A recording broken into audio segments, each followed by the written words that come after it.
Hello friends और मेरे प्यारे बच्चों, जय हिंद। वेलकम टू आर्ज एजुकेशन ई पाठशाला और मैं हूं आपका कैरियर गुरु रंजीत सिंह और स्वागत करता हूं आप सभी का अपने किस नई वीडियो में। आज हम बात करेंगे क्लास 9 से जब हम क्लास 10th की तरफ मूव कर रहे हैं तो हमें किन किन छोटी छोटी बातों का ध्यान रखना चाहिए जिससे हम क्लास 10th बोर्ड में एक अच्छा स्कोर कर पाएंगे। आप में से काफी बच्चों के क्लास 9th के एग्जाम एंड हो चुके हैं और हाँ, काफी बच्चों के तो रिजल्ट आना भी स्टार्ट हो चुका है या आप में से कुछ बच्चों के रिजल्ट आना बाकी है। टेंशन मत लो दोस्तों, आप बच्चों ने बहुत अच्छा एग्जाम किया है और रिजल्ट भी अच्छा होगा। तो चलो, ये तो क्लास 9 की बात थी, बट हम लोग क्लास 10th की क्लास स्टार्ट कर देंगे। और मैं आपका कैरियर गुरु रंजीत सिंह पूरे साल भर आपको क्लास 10th में कोई भी प्रॉब्लम नहीं आने दूंगा, ये प्रॉमिस है मेरा आपसे। जहां भी आपको कुछ भी छोटी सी प्रॉब्लम होगी तो आप मुझे बताइएगा, मैं आपके साथ रहूंगा। तो चलिए हम बात करते हैं ऐसी कौन सी वो छोटी छोटी बातें हैं जो हमें ध्यान रखना चाहिए जिससे हमें क्लास 10th में बहुत आसानी होगी एक अच्छा स्कोर करने में। तो देखो बच्चों, अगर हम ये छोटी छोटी बातें अगर पहले से ही ध्यान दें तो हमारे लिए काफ़ी आसान हो जाता है क्लास 10th सीबीएसई बोर्ड में एक अच्छा स्कोर करना। लास्ट में आप हड़बड़ाइएगा मत, शुरू से ही तैयारी करिएगा। देखो बच्चों, क्लास 10th में सबसे पहले इंपॉर्टेंट चीज़ होती है क्लास 9th का बेस। आप देखेंगे मैथमेटिक्स में कुछ ऐसे चैप्टर्स हैं जो क्लास 9th में भी थे। प्रोबेबिलिटी हो गई हमारी, सरफेस एरिया हो गया हमारा, ठीक है, स्टैटिस्टिक्स हो गई हमारी, सर्कल्स है, ट्रायंगल्स है। तो सबसे पहले आपको ये देखना है कि जो हम 10th में पढ़ने जा रहे हैं और 9th में जो हमने पढ़े हैं, आपको उसमें रिलेशन समझना बहुत ज़रूरी है, जो आपके लिए बहुत ही ज़्यादा हेल्पफुल होगा एक अच्छे स्कोर करने में। जी हाँ बच्चों, मतलब ये कि जो 9th में आपने पढ़ा है उसको एक बार अच्छे से रिवाइज कर लीजिए, वो कुछ कॉन्सेप्ट्स 10th में भी आएंगे। जी हाँ, अभी आपके पास काफ़ी टाइम फ्री है, क्लास स्टार्टेड नहीं हुई है आपके स्कूल्स में या आपकी कोचिंग में, तो अभी भी क्लास 9th के जो छोटे छोटे कॉन्सेप्ट्स हैं उसको अच्छे से रिवाइज कर लीजिएगा, ठीक है। और दोस्तों, क्लास 10th में कुछ पोर्शन जो सीबीएसई ने डिलीट किया है हर चैप्टर में, उसको आप अच्छे से ध्यान रखिएगा। जी हाँ बच्चों, ये नहीं कि आप उसको भी पढ़िए। देखो, एक्स्ट्रा पढ़ना बहुत अच्छी बात है, मैं ये नहीं कह रहा हूँ आप उसको मत पढ़ो, आप उसको पढ़िए। बट जब आप स्कूल्स में एग्जाम देने जा रहे हैं, देखिए नॉलेज के लिए आपको पढ़ना पड़ेगा, बट जब एग्जाम्स देने जा रहे हैं, बट ड्यूरिंग जब एग्जाम्स की प्रिपरेशन आप कर रहे होते हो तो भी ऐसी चीज़ें आप पढ़ रहे होते हो जो सीबीएसई ने डिलीट कर दिया, जो आपके एग्जाम में नहीं आएंगी, ठीक है। उसको नॉलेज के लिए पढ़िए, बट एग्जाम्स के लिए जब प्रिपेयर कर रहे होगे आप, स्कूल्स में भी एग्जाम स्टार्ट होंगे, आपके यूनिट टेस्ट होंगे, ठीक है, तो अच्छा स्कोर करना स्टार्टिंग से बहुत इंपॉर्टेंट है, ठीक है बच्चों। तो ये जरूर देख लीजिएगा क्या चीज डिलीट है और क्या हमें पढ़ना है। मतलब सीबीएसई के जो लेटेस्ट पैटर्न का जो सिलेबस है उसको माइंड में रखिएगा। और देखो, तीसरी बात क्या होती है बच्चों, आपको पहले से ही फाइनल एग्जाम का पैटर्न ध्यान रखना है, जैसे कितने हमारे एमसीक्यूज होंगे, कितने हमारे सब्जेक्टिव होंगे, कितने हमारे एसेशन रीजन होंगे, ये भी आपको काफी मदद करेगा। तो देखो बच्चों, वैसे तो सीबीएसई जो हमारे होती है हमें नए सिलेबस को अपडेट करेगी, बट अभी तक अगर अपडेट नहीं न्यूज आई है तो जो इस साल जो पैटर्न था 2022 से 23 तक जो पैटर्न था आपको उसको फॉलो करना है, ठीक है। और देखो बच्चों, क्लास 10th की जो स्टार्टिंग होती है बहुत एनर्जी से स्टार्ट कीजिए और डरने वाली कोई बात नहीं है। आप में से काफी बच्चों को ये सुनने को मिलता है या कुछ लोग आपको डरा देते हैं क्लास 10th में ज्यादा करना है, हार्ड वर्क करना है। देखो बच्चों, मैं ये नहीं कह रहा हूं कि क्लास 10th को लाइट लीजिए, क्लास 10th से बस डरिए मत। अगर आप अच्छे बच्चे हैं और स्टार्टिंग से आपने फोकस किया अपने क्लास 10th में, डेली रूटीन के साथ अगर आपने पढ़ाई करी और जो गलती आपने 9th में रिपीट करी है उसको 10th में रिपीट मत करिएगा। तो अगर आप पहले दिन से अगर 10th पे फोकस करते हो, रेगुलर क्लासेस अटेंड करते हो अपने स्कूल्स में जहां भी आप पढ़ रहे हो, तो यही चीज आपको क्लास 10th में एक सक्सेसफुल स्टूडेंट बनाएगी और आपको अच्छा स्कोर करने में मदद करेगी। क्लास 10th में रेगुलरिटी बहुत बहुत इंपॉर्टेंट है। और एक बार आप खुद सोचिएगा, अगर देखिए जो आपका रिजल्ट आ गया हो क्लास 9th का या आने वाला हो, तो देखो उस रिजल्ट से ज़्यादा अपने आप को पैनिक सिचुएशन में मत डालना। वो लर्निंग स्टेज होती है क्लास 10th की, ये समझ लीजिए। क्लास 10th के 2 फेज होते हैं, क्लास 9th जो होती है वो क्लास 10th की फर्स्ट फेज होती है। आपको उससे ये सीखना है कि आपने क्या गलती करी है, ये नहीं कि आप रोने लगे, आपने सोचा कि अपने आप को डीमोटिवेट कर लिया। देखो बच्चों, गलती सब करते हैं, बट जो गलतियों से सीखता है वो आगे जाके अपने एग्जाम में बहुत ही अच्छा स्कोर करता है। और अगर तुमने 9th की गलतियां इग्नोर कर दी तो वो सेम गलती आप 10th में रिपीट करोगे। अगर आपका रिजल्ट आ रहा है और आपने बहुत अच्छा स्कोर किया है, आने वाला हो या बहुत अच्छा स्कोर किया, तो ओवर कॉन्फिडेंस भी नहीं होना है। अगर आपने खराब किया, कुछ गलतियां की है, तो सबसे पहले ये देखिए आपने क्या गलती की थी। ये आपकी एक लर्निंग स्टेज थी जो आपको क्लास 10th में मदद करेगी। क्लास 9 बहुत बड़ा इंपैक्ट रोल प्ले करता है क्लास 10th में। जी हाँ दोस्तों, मैंने फिर से रिपीट कर रहा हूँ, अगर आप 9th में बहुत अच्छा स्कोर करते हो तो आपको ओवर कॉन्फिडेंस नहीं होना है कि चलो यार क्लास 10th भी हो जाएगा या हम उसको लास्ट में देख लेंगे। क्लास 10th में सीबीएसई बोर्ड में फर्स्ट दिन से आपको मेहनत करनी है। और अगर क्लास 9th में थोड़े बहुत कम मार्क्स आए हैं तो घबराइए मत, अपने टीचर, अपने मेंटर से, अपने पेरेंट्स के साथ डिस्कस कीजिए कहाँ कमी लगी है और बताइए उसको। और ये देखिए कि वो कमी क्या खुद की वजह से है, क्या हम इसको इंप्रूव करने के लिए क्या कर सकते हैं। ठीक है, तो देखो गलती सब करते हैं, उससे सीखिएगा बच्चों, ये बहुत बहुत जरूरी है। अगर आपने क्लास 9 से कुछ नहीं सीखा और बिना कुछ सीखे आप 10th में जाते हो तो कभी भी आप अच्छा स्कोर नहीं कर पाओगे।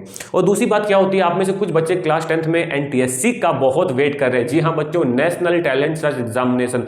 आपको सच बताऊं तो मैं भी एनटीएससी का बहुत वेट कर रहा हूं, बट लास्ट जब से ये कोविड हुआ ना दोस्तों, 2-3 सालों से ये एनटीएससी का तो अता पता ही नहीं है। जी हाँ बच्चों, आप में से कुछ बच्चे ये पहली बार नाम सुन रहे हैं, तो मैं आपको बता दूं, हमारी एनसीईआरटी सीबीएसई के साथ मिलकर एक एनटीएससी एग्जाम कंडक्ट कराती है। बहुत अच्छा एग्जाम होता है, होपफुली इस साल हो। अगर इस साल होगा तो आपके आरजे सर, यानी आपका कैरियर गुरु आरजे सर, मैं आपके साथ रहूंगा एनटीएससी की प्रिपरेशंस कराने में। हम हर टॉपिक की बात करेंगे एनटीएससी में। बेसिकली मैं आपको बता देता हूं, नेशनल टैलेंट सर्च एग्जामिनेशन होता है, इसके 2 हमारे एग्जाम्स होते हैं और दोनों एग्जाम में जो हमारा फर्स्ट एग्जाम होता है स्टेट लेवल पे होता है और सेकंड एग्जाम हमारा नेशनल लेवल पे होता है। जो फर्स्ट एग्जाम जो स्टेट लेवल होता है उसमें 2 पेपर होते हैं। फर्स्ट पेपर मेंटल एबिलिटी होता है और दूसरा पेपर जो हमारा सेट का होता है, जो हमारे मैथमेटिक्स है, साइंस है, सोशल साइंस है, वो पेपर होता है, स्कॉलरशिप एप्टीट्यूड टेस्ट। याद रखिएगा।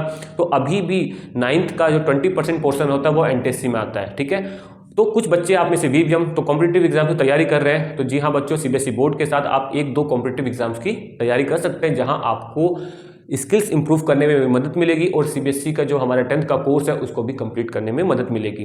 कुछ आपको पता ही है, नवंबर दिसंबर में आपके स्कूल्स में प्री बोर्ड स्टार्ट हो जाएंगे, तो आप अपनी तैयारी को पहले से ही मजबूत रखिए। जो आपको एक्स्ट्रा टाइम मिलता है, जैसे अभी आपको पता है कुछ बच्चों के स्कूल ओपन होते हैं, उसके बाद छुट्टियां हो जाएंगी। जी हाँ बच्चों, याद रखिए समर हॉलीडे जो स्टार्ट होंगी उसको वेस्ट मत कीजिएगा। जो टॉपर्स होते हैं, जो अपने स्कूल्स को टॉप करना चाहते हैं, जो डिस्ट्रिक्ट टॉपर, स्टेट टॉपर, जो नेशनल टॉपर होते हैं, यही गोल्डन टाइम होता है दोस्तों। ये क्लास 10th है, फर्स्ट टाइम आप बोर्ड एग्जाम्स दोगे, तो देखो बच्चों क्या होता है, जो आप टाइम वेस्ट कर रहे हो इस साल उसको वेस्ट मत होने दो। मतलब अगर आपको कहीं का प्लान है कि नहीं इस बार हमारा ये प्लानिंग है, तो देखो बच्चों, आप पहले से कहीं अपनी हॉलीडे एंजॉय करते हो या 10th के बाद भी एंजॉय कर सकते हो, बट इस साल आपको ये ध्यान रखना है जो भी आपको छुट्टियां मिलती हैं उसको यूटिलाइज करो।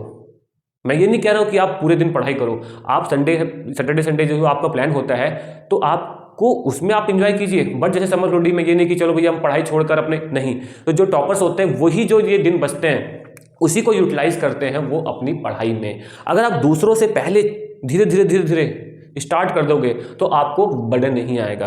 और आप देखोगे जैसे आपके स्कूल ओपन होते हैं तो आपने 4 to 5, 6 चैप्टर कंप्लीट किए होते हैं। ये आपके अंदर आपको एक कहते हैं ना, एक मोटिवेशन भी देगा और एक कॉन्फिडेंस भी देगा। ठीक है, ओवर कॉन्फिडेंस होना बहुत गलत बात है, बट अपने आप को मोटिवेट रखना बहुत अच्छी बात है और कॉन्फिडेंस होना बहुत अच्छी बात है। वो तभी होगा जब दूसरों से आप एक कदम आगे सोचोगे। क्लास 10th अगेन जो बहुत आसान होती है, जो बच्चा रेगुलर अपनी क्लासेस रखता है। ठीक है, धीरे धीरे अपने ऊपर काम कीजिए, अपने ऊपर ज़्यादा लोड मत आने दीजिए। क्लास 10th हमारे पूरे स्कूल लाइफ की सबसे बेस्ट क्लास में से एक है। चाहे आप किसी से भी पूछ लीजिए, अपनी सीनियर से बात कीजिएगा, आप देखेंगे जो क्लास 10th होती है बहुत बहुत स्पेशल होती है। और अगर आपने थोड़ी सी मेहनत करी है मेरे साथ मिलकर, हम इस क्लास को बहुत स्पेशल बनाएंगे, ये प्रॉमिस है आप से मेरा।